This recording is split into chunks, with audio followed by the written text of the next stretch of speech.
امریکہ اور اسرائیل کے اس جھوٹے اور منفی پروپیگنڈے کی بنیاد پر ہی عرب دنیا کے حکمرانوں کو بیوقوف بناتے آ رہے تھے اور اسی بنیاد پر غاصب صہیونی ریاست اسرائیل کے متحدہ عرب امارات، بحرین اور سعودی حکومت کے ساتھ تعلقات بنائے جا رہے تھے۔ اور دوستو اب جو خبر سامنے آ رہی ہے وہ کافی زیادہ حوصلہ افزا ہے، وہ یہ ہے کہ سعودی فرما روا شاہ سلمان نے ایرانی صدر ابراہیم رئیسی کو سعودی عرب کے دورے کی دعوت دے دی ہے۔ ایک بہت بڑا بریک تھرو ہے اور بہت ہی چونکا دینے والی خبر ہے۔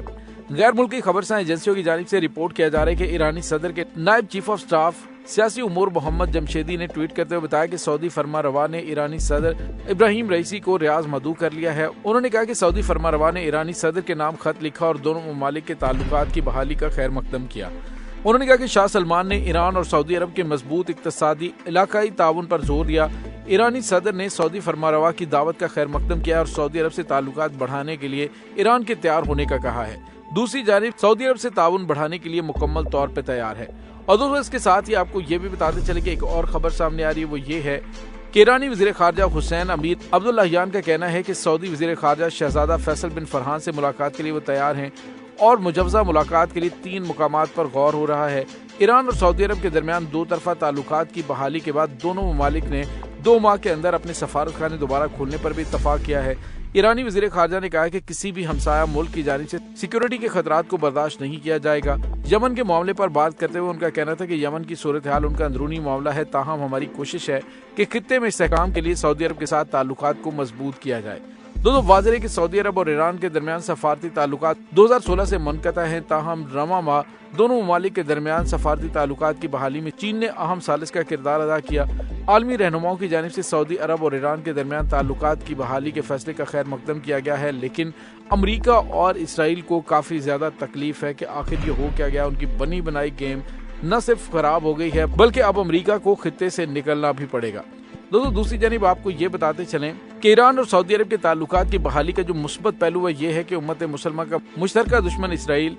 اس پیش رفت سے شدید پریشانی کے عالم میں اور اسرائیلی ذرائع ابلاغ مسلسل اس پیش رفت کے نتیجے میں مستقبل قریب میں رونما ہونے والی تبدیلیوں پر تبصرہ کر رہے ہیں۔ ایران اور سعودی عرب کے تعلقات کی بحالی کی خبر حقیقت میں صہیونیوں اور ان کی غاصب ریاست اسرائیل پر بجلی بن کے گری اور موسم بہار کے آغاز میں ہی صہیونیوں کے لیے خزاں کا موسم شروع ہو چکا ہے۔ ایک عبرانی اخبار ہے گلوبس، اس نے لکھا ہے کہ اسرائیل میں خزاں کے وسط میں آنے والے حالیہ موسم سرما کی تو بات ہی نہ کریں، کیونکہ مارچ کے پہلے ہفتے میں پیش آنے والے واقعات یک کے بعد دیگر حملے تھے۔ چین کی سازشی میں ایران اور سعودی عرب کے تعلقات کی بحالی کا معاہدہ، روس کی جانب سے یوکرائن میں آواز سے تیز رفتار میزائلوں کے حملے، امریکہ میں ناکام سلیکن ویلی بینک کی بندش اور مالی منڈیوں میں عدم استحکام اسرائیل کے لیے تکلیف دہ چوٹوں سے کم نہیں ہے۔ عبرانی اخبار کی ایک مکمل رپورٹ میں اسرائیل کی پریشانی واضح طور پہ بیان کی گئی اور کہا گیا ہے کہ یہ فیصلہ کرنا مشکل ہے کہ ایران اور سعودی عرب کے درمیان تعلقات کو دوبارہ شروع کرنے کے معاہدے کے اعلان کے بارے میں سب سے زیادہ حیران کن کیا ہے۔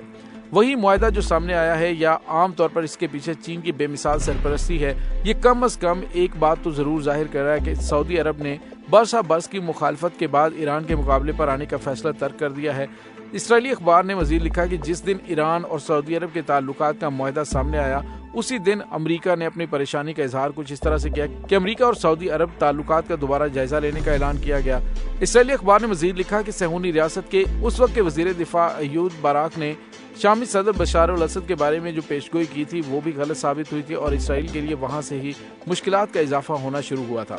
دوستو خلاصہ یہ کہ چین اس وقت غرب ایشیا میں داخل ہو چکا ہے۔ روس اور ایران پہلے ہی ایک اچھے اتحادی ان کے بن چکے ہیں۔ چین اب اقتصادی طاقت اور فوجی موجودگی کو فروغ دے رہا ہے اور یہ بات پوری دنیا جانتی ہے کہ چین امریکہ کے مقابلے پر ہے۔ دوسری طرف متحدہ عرب امارات اور اسرائیل کے مابین نومولود ریاست میں بھی سرد مہری کی خبریں سامنے آ رہی ہیں۔ یہ سرد مہری یقینی طور پر ایران اور سعودی عرب کے تعلقات کی بحالی کے معاہدے کی وجہ سے ہے اور حال ہی میں متحدہ عرب امارات نے اسرائیل سے ایک دفاعی نظام خریدنے کا سودا صرف اس لیے منسوخ کیا کہ اسرائیل میں نیتن یاہو کی مخالفت نے ان کی حکومت کو کمزور کر دیا ہے، جبکہ نیتن یاہو بھی اپنی حکومت پر کنٹرول کھو چکے ہیں، یہاں تک کہ نیتن یاہو کا متحدہ عرب امارات کے لیے دورہ بھی منسوخ کیا گیا اور تاحال دوسری کوئی تاریخ سامنے نہیں آئی۔ لہٰذا بدلتے ہوئے حالات اور واقعات واضح طور پر نشاندہی کر رہے ہیں کہ غاصب صہیونی ریاست اسرائیل شدید تناؤ اور دباؤ کا شکار ہے اور اس کے ساتھ ساتھ تاریخ میں کمزوری کی بھی بدترین سطح پر پہنچ چکا ہے۔ دوستو اس تمام صورتحال کے بارے میں آپ کا کیا کہنا ہے؟ کمنٹ سیکشن میں اپنے خیالات کا اظہار ضرور کیجیے گا۔ انشاءاللہ بہت جلد ملتے ہیں ایک نئی ویڈیو میں، تب تک کے لیے اپنا بہت سارا خیال رکھیے گا۔ پاک فوج زندہ باد، پاکستان پائندہ باد، پاکستان کے گمنام ہیروز کو سلام، اللہ وارث۔